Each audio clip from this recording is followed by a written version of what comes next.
নমস্কার, নতুন বাংলা থেকে বলছি সন্ময় বন্দ্যোপাধ্যায়। যে সরকার রাজ্য সরকারি কর্মচারীদের ডিএ দিতে পারে না, অবসরপ্রাপ্ত কর্মচারীদের তার বকেয়া ডিএ দিতে পারে না, যে সরকার টাইম মতো পেনশন পর্যন্ত দিতে পারে না, যে সরকার কন্ট্রাকচুয়াল কর্মীদের পার্মানেন্ট করতে পারে না, সেই সরকারের আমলে শেষ পর্যন্ত সিএজি রিপোর্ট জমা পড়ল কলকাতা হাইকোর্টে নির্দিষ্ট মামলার প্রেক্ষিতে।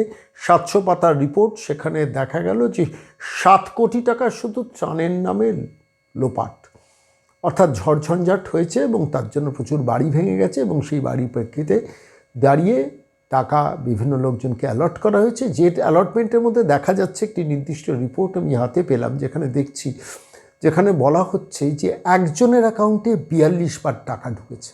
একজনের অ্যাকাউন্টে 42 বার টাকা ঢুকেছে। আমি একটু রিপোর্টটা আপনাদের কাছে পড়ে শোনাচ্ছি। যারা প্রতিদিন আমাদের নতুন বাংলার দর্শক, আপনারা বহু সরকারি কর্মচারী, অবসরপ্রাপ্ত কর্মচারী অপেক্ষায় রয়েছেন কবে ডিএ মামলার রায়টা বেরোবে, অথচ ডিএ আটকানোর জন্য একটা সরকার কোটি কোটি টাকা আদালতে গিয়ে খরচা করছে, আইনজীবীদের পেছনে খরচা করছে।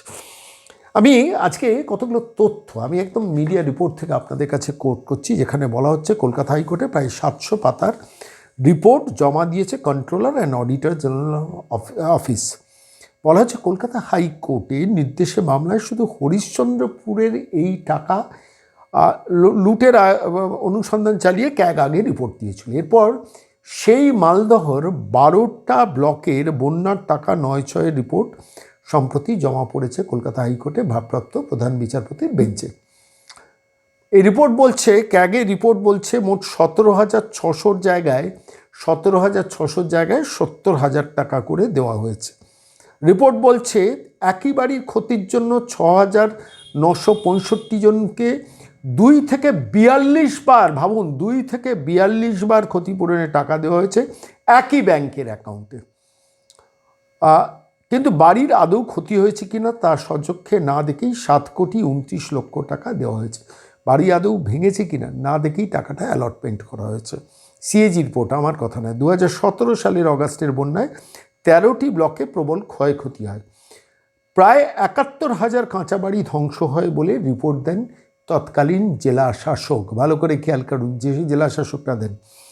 ক্ষতিপূরণের টাকা ঢুকতেই শুরু হয় দুর্নীতি এবং 7,29,00,000 টাকা এমন ব্যক্তিদের বিলি করা হয়েছে যাদের নাম ক্ষতিগ্রস্ত তালিকাতেই নেই।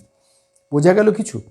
এই রিপোর্ট বলছে সংশ্লিষ্ট এলাকার পঞ্চায়েত সমিতির প্রতিনিধি, বিডিও প্রতিনিধি, পঞ্চায়েত প্রতিনিধি এবং পঞ্চায়েতের বিরোধী দলনেতাকে নিয়ে 4 জনের কমিটি করার কথা ছিল। ক্যাগের বক্তব্য, সিংহভাগ ক্ষেত্রেই নিয়ম কোনো মানা হয়নি। ঘটনা হচ্ছে 2017 থেকে 2020 মধ্যে এই ব্লকের দায়িত্বে থাকা 30 জন বিডিও, 1জন 2জন না, এমন 30 জন বিডিওকেও কিন্তু স্বনামে পার্টি করা হয়েছে। কিছু বুঝতে পারলেন? যে একটা ঝড় হলেও এরা টাকা লুটে। যে সরকার আপনাকে অবসরপ্রাপ্ত কর্মচারীদের ডিএ না দিয়ে দীর্ঘশ্বাস বাড়ায়, যে সরকার কয়েক কোটি টাকা শুধু আদালতে আইনজীবীদের পেছনে মামলা লড়ার জন্য দিয়ে দেয়, এক একটা মামলার জন্য 2 কোটি, 3 কোটি, 4 কোটি, 5 কোটি টাকা খরচা করে দেয়, সেই সরকারের আমলে জেলা শাসক টাকা চেয়ে পাঠাচ্ছেন আর সেই টাকা ঢুকে যাচ্ছে 42 বার একজনের অ্যাকাউন্টে। ভাবতে পারছেন? এবং 30 জন বিডিও এখানে পার্টি হয়েছেন। তার মানে সরকারি অফিসারদেরও মমতা বন্দ্যোপাধ্যায় প্রশাসন কিভাবে কাজে লাগান। আচ্ছা, এটা হাইকোর্ট যেতে হলো কেন? হাইকোর্টে সিএজিকে রিপোর্ট দিতে হলো কেন? রাজ্য সরকারের vigilance department, anti corruption branch কী করছিল? সরকারের টাকা তো লুট হচ্ছে।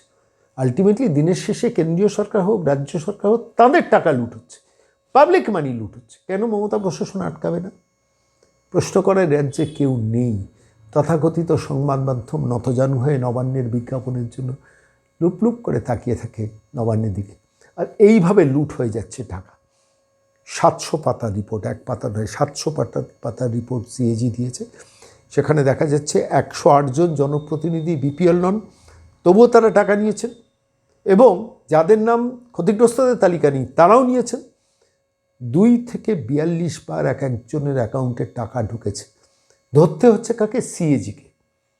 রাজ্য সরকারটা আছে কি করতে? নবান্নের 14 তলার ওই মহিলা কেন অ্যান্টি করাপশন ব্রাঞ্চ ভিজিলেন্স কমিশনকে রেখেছেন? এগুলোকে আড়াল করার জন্য। সরকারের টাকা লুট হয়ে যাচ্ছে, সরকারের উচিত না ধরা? ভাববেন আপনারা। 2026-এই সরকারকে রাখবেন কিনা আবার ভাববেন।